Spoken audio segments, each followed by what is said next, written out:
Oi, gente, vamos continuar então fazendo a leitura aqui do nosso livro Jung e o Tarô, da Sally Nichols. Sally Nichols, certo? Nós estamos falando do capítulo 3, porque teve dois capítulos antes que eu não li, que foram duas introduções a respeito do livro. Tem um prefácio, tá? Uma introdução do Lohan van der Post, e tem também uma outra introdução falando a respeito do livro, né? Dando ali um apanhado geral do livro. Eu comecei direto no que seria o capítulo 1, mas na verdade ela considera aqui o capítulo 3, falando sobre o arcano do louco. Para você que é tarólogo, eu trabalho com tarô de Waite, mas aqui esse livro é baseado nas imagens do tarô de Marsella, tá? Mas isso não impede que a gente faça o estudo aprofundado do livro. Eu tô fazendo aqui essa leitura do livro com algumas considerações minhas e com algumas experiências minhas de leituras, tá? Em leituras que eu realizei. Então fica aqui a dica, se você quiser compartilhar essas aulas, essas leituras, aulas, sei lá, reflexões que eu estou fazendo aqui no meu canal do YouTube a respeito desse livro, Jung e o Tarô, para a gente poder aprofundar os nossos conhecimentos com o tarô. Então vamos lá? Eu parei aqui pelo meu livro na página 42, lá no segundo parágrafo, onde ela fala assim, sobre o louco. Sua natureza multifacetada é expressa pelo emblema, réplica da própria cabeça embarretada, com a qual, não raro, ele é visto entretido em ardorosa conversação. Ideia essa embelezada de muitas maneiras sutis. Em alguns baralhos, um louco sério segura um espelho cuja imagem sorri ou mostra a língua. Num baralho austríaco do século XV, um coringa do sexo feminino segura um espelho para nós. A imagem do espelho, figura masculina de torvo aspecto, traz a seguinte inscrição: coringa feminino olhando para o seu rosto de idiota risonho ao espelho. Muitas ambiguidades do louco arquetípico são ilustradas num baralho francês de origem desconhecida que a Sally ganhou há cerca de 30 anos antes dela escrever esse livro.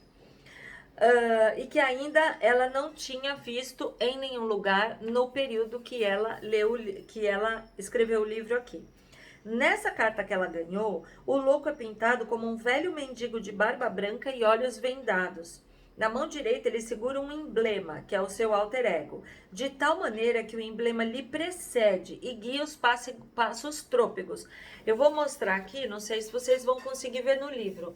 Deem uma olhadinha aqui na figura que a Sally se refere, tá? Desse louco. Vejam que esse emblema que ele segura na mão direita realmente está indo à frente dele, né? Como se chegasse na imagem na frente dele. Onde eu parei? Talvez sacuda os guizos a fim de chamar a atenção do louco para o crocodilo que ali está de atalaia. O cãozinho que late nos calcanhares do amo faz vibrar num aviso de perigo iminente. Realmente a carta tem um crocodilo embaixo e o cachorrinho parece que está querendo pular atrás dele e latir. Como indicação adicional de que está afinado com seu lado instintual, o velho mendigo carrega um violino debaixo do braço esquerdo, cuja música o acompanhará quando ele cantar por um jantar na aldeia mais próxima e ajudará a conservar-lhe a alma em harmonia e em paz ao longo da estrada trajetória. Vou mostrar a imagem de novo para vocês. Tá aqui, olha. Então, esse é o crocodilo. Então, esse daqui é o emblema, que a gente fala que ele vai na frente. Embaixo desse bracinho, ele tem um violino, vejam só. Aqui o crocodilo e aqui o cachorrinho, que segundo ela parece que está querendo avisar para ele sobre o perigo, né? E vejam na figura que ele está de olhos vendados mesmo.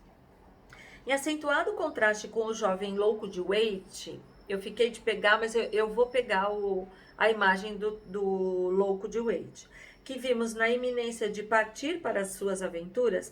Esse velho andarilho está concluindo a longa viagem de regresso à casa. Não é cego, mas ele usa uma venda nos olhos, o que indica disposição voluntária para renunciar aos estímulos das cenas e eventos exteriores, de modo que possa contemplar a vida com o olho interior. Mais uma reflexão aí pra gente. Também superou a necessidade de companhia humana. Agora se dedica ao diálogo com seu eu intuitivo, personificado pelo emblema, e à muda companhia do cãozinho. A antiquíssima tradição do louco arquetípico, triste e sábio, mantida viva no drama e na arte através dos séculos, é hoje dramatizada no Palácio Chapliniano, o Chaplin, né? O personagem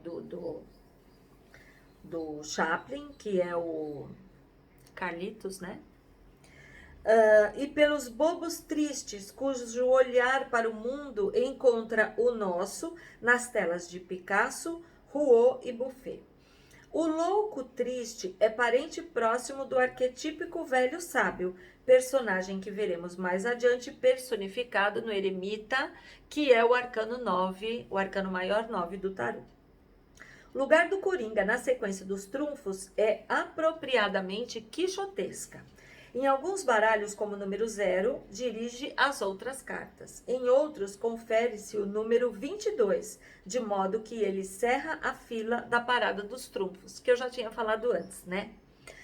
Em nossa opinião, a questão de saber se o louco é o primeiro ou o último não tem a menor importância para nós tarólogos. Ele não é uma coisa nem outra. Ele é as duas coisas ao mesmo tempo, pois sendo uma criatura em perpétuo movimento, dança através das cartas todos os dias, ligando o fim ao princípio interminavelmente.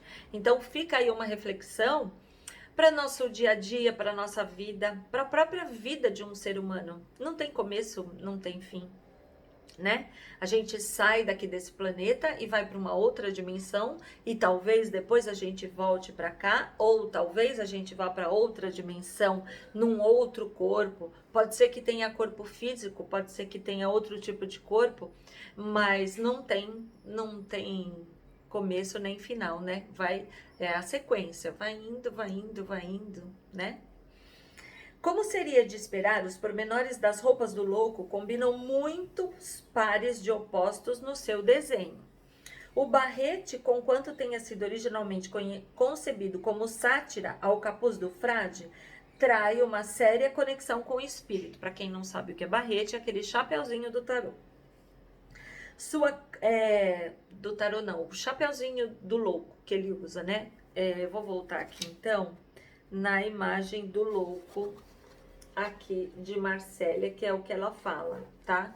E se você olhar pro louco no tarô de Waite, ele também tem um chapeuzinho.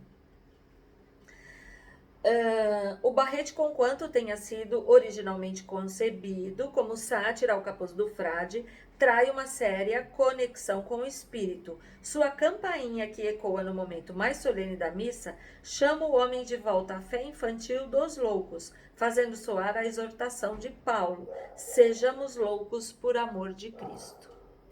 O talismã do Coringa, um barrete de bufão com campainhas, combina de forma semelhante uma verdade séria com adornos alegres.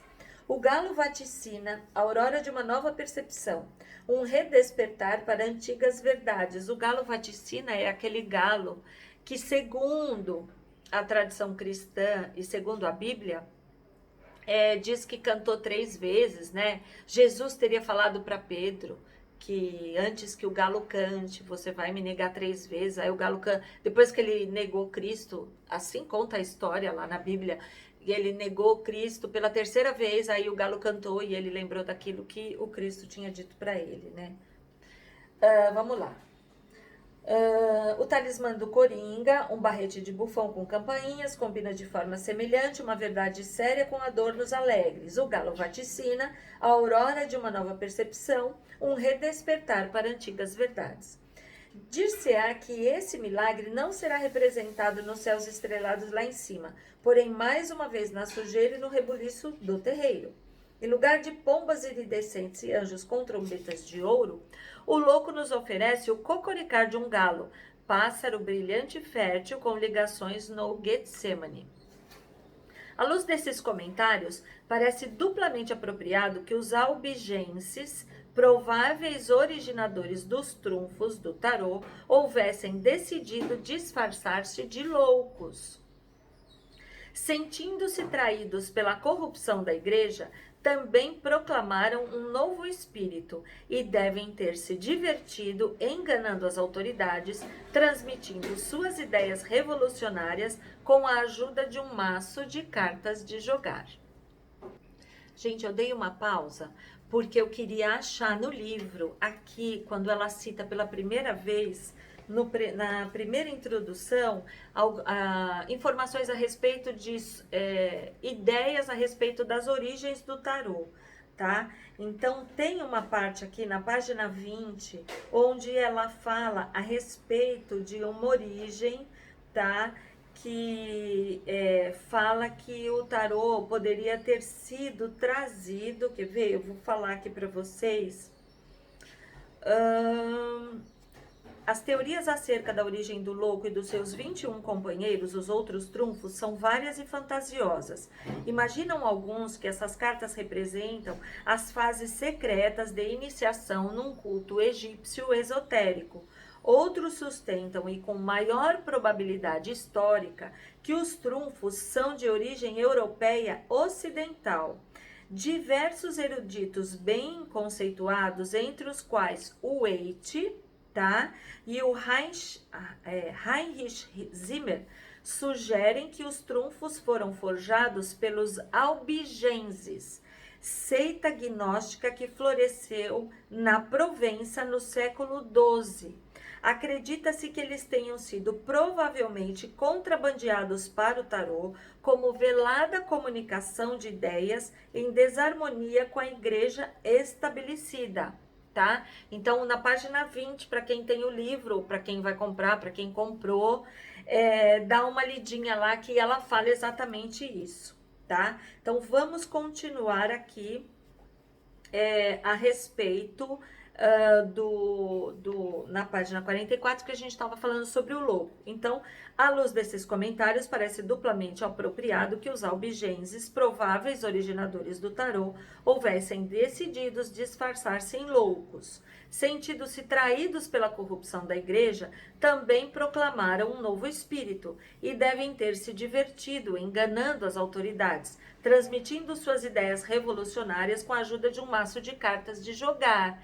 Então, é por isso que ela até coloca, né, que na introdução é colocado, por quem escreveu essa introdução, de que seria o princípio histórico mais assertivo a respeito do aparecimento, vamos dizer assim, da criação do tarô, que os albigenses tivessem criado esses jogos e eles eram, assim, eles não seguiam os conceitos e preceitos da Igreja Católica, né, do cristianismo ali do século XII. A palavra fool, louco em inglês, deriva do latim folis, que significa par de foles, cornamusa. Um tarô austríaco mostra o louco com um capuz de monge e campainhas, tocando uma gaita de fole. Hoje os palhaços de circo carregam às vezes uma série de foles ou batem na cabeça uns dos outros com bexigas vazias, conservando assim uma conexão com a loucura borrascosa de suas origens. Os foles fornecem o oxigênio necessário à combustão, de maneira muito semelhante àquela com que o louco fornece o espírito ou o ímpeto para a ação. Ele nos inflama. O louco do tarô ocasionalmente usa uma pena no barrete, uma pena no chapeuzinho dele, enfatizando ainda mais a sua ligação com o espírito celeste. Mas o coringa também pode ser um fole de cornamusa, cheio de ar quente, como sugere a palavra bufão, do latim bufo, que significa sapo, e do italiano buffare, que significa bufar. Em se tratando do louco, William Wilberforce chama-nos a atenção para o fato de que o bobo tem sido tradicionalmente ligado ao falo, tanto no sentido da devassidão quanto no sentido da fertilidade. O falo era usado pelos equivalentes gregos e romanos do louco e pelo arlequino da Renascença. Um exemplo mais contemporâneo desse tema é ilustrado por Punk, a figura título da revista humorística britânica, que tem um falo colossal. O bobo da corte europeia carregava não raro uma bexiga em forma de falo. O seu emblema com as duas campainhas pendentes, obviamente, é o símbolo de fertilidade, o seu instrumento. Ao mesmo tempo, esse brinquedo constitui também o cetro do louco, que o liga diretamente ao rei como um alter ego. Esse último parágrafo que eu vou terminar de ler aqui para encerrar esse vídeo, eu até grifei. Às vezes o louco, retratado mais claramente como o equivalente do rei, apresenta-se com uma coroa. Simbolicamente, a coroa é um halo dourado, aberto em cima para receber a iluminação do alto, de modo que assim o rei como o louco são vistos recebendo a inspiração divina. E assim como o rei governava por direito divino, assim o seu equivalente, que é o louco, tinha o direito igualmente divino de criticá-lo e oferecer-lhe sugestões desafiadoras, tá? Então, que a gente possa trazer aí essa energia do louco, às vezes até para a gente receber essas inspirações divinas e também, como eu costumo dizer para os meus clientes, se abrir para as infinitas possibilidades. Até a próxima aula, onde a gente vai continuar falando do louco.